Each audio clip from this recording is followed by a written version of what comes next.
Hello friends, welcome to Yogic and Modern Science. Friends, in today's episode, we are going to talk about the sixth sutra of second part of Shiv Sutra. The sutra says Guru Upaya means Guru is Upaya or the Guru is the means. There are two things in this sutra. One is Guru and second is Upaya.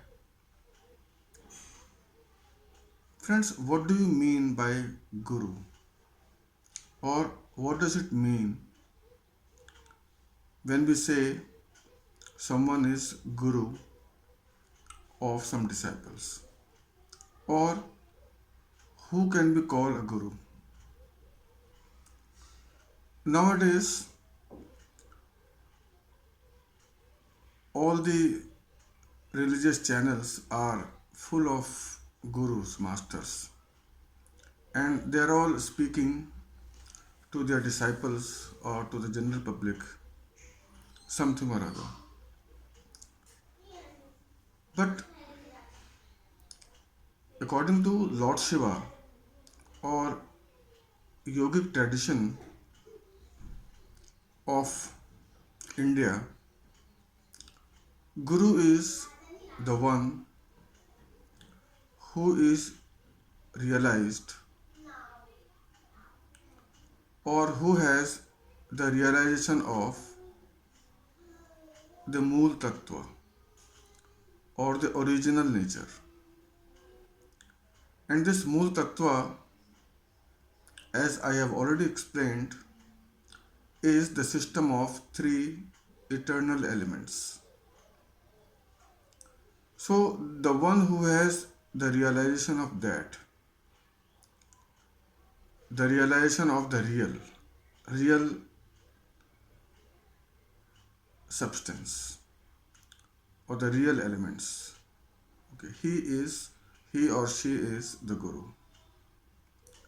Everybody else,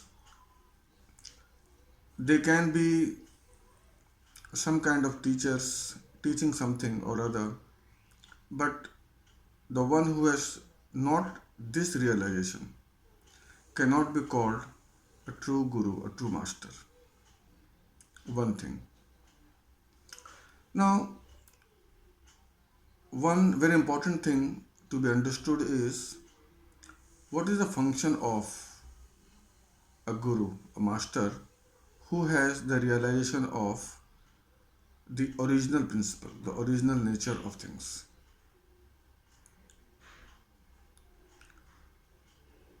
Friends, there are two attributes, two qualities of that master. One is the master always control his or her disciple, and also he takes care in every way of the disciple. So this sense of caring and controlling of the disciple are the attributes of the true master. Otherwise, the disciple cannot realize what the Guru has realized. So these are the two attributes. And these two things are present everywhere. When we see the Mool Tattva, which is the system of three, in that system, the pure energy of consciousness, it always controls and takes care of all the prakriti. Because it is the pure energy of consciousness which causes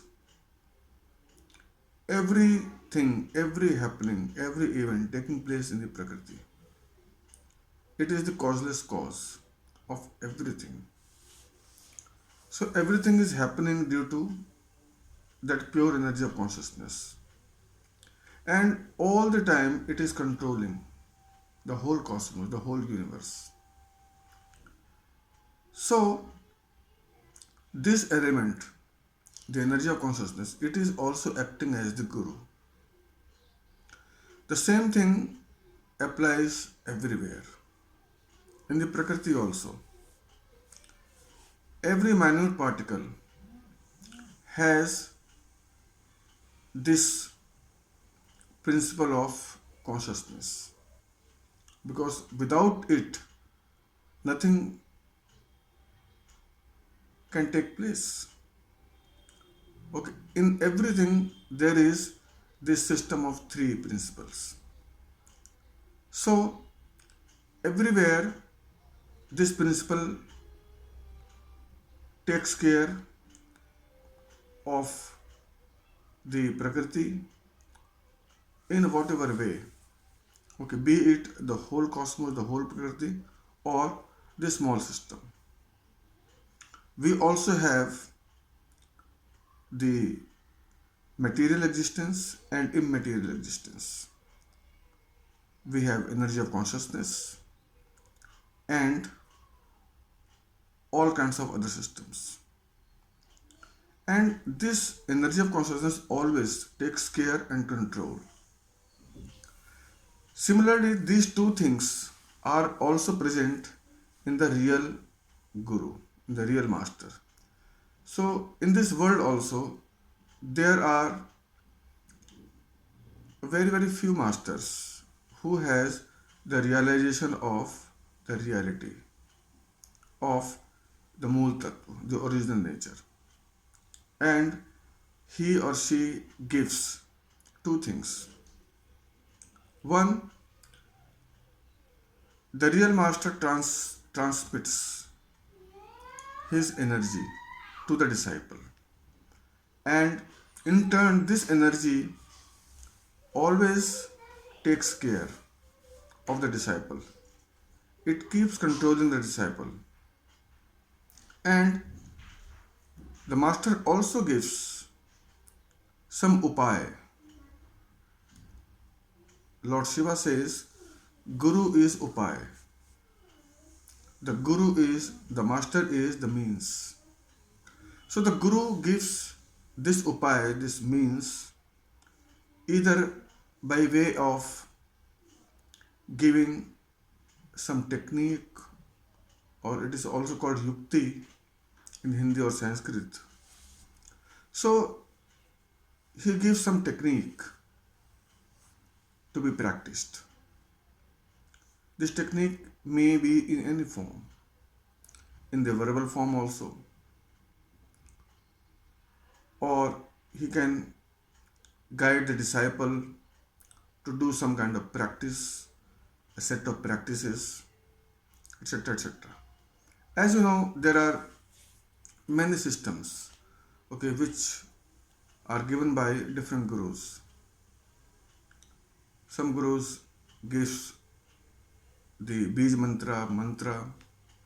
Some guru gives the technique of meditation. Some gurus give some other things. So this is upaya, this is the means, okay, and his energy, okay.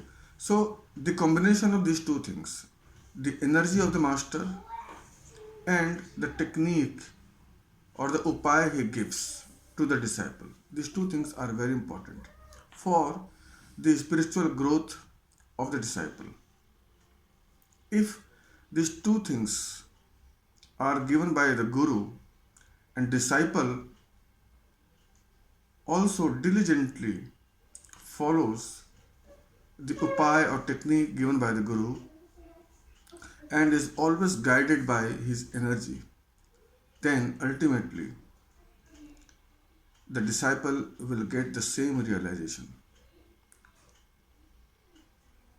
The realization which his guru has got. The realization of the mool tattva, or the realization of the original nature of things. So for this sutra, that's all. In the next episode, we will take the next sutra, next 1 or 2 sutras, And friends, one thing is very, very clear. The Shiv Sutras are very, very deep. They have got very deep meaning of things. And these sutras can lead you to the true understanding of spirituality if you follow the sutras or the real meaning of it. It will take time, but it will give you the immense understanding. So, for today's episode, that's all. Thank you.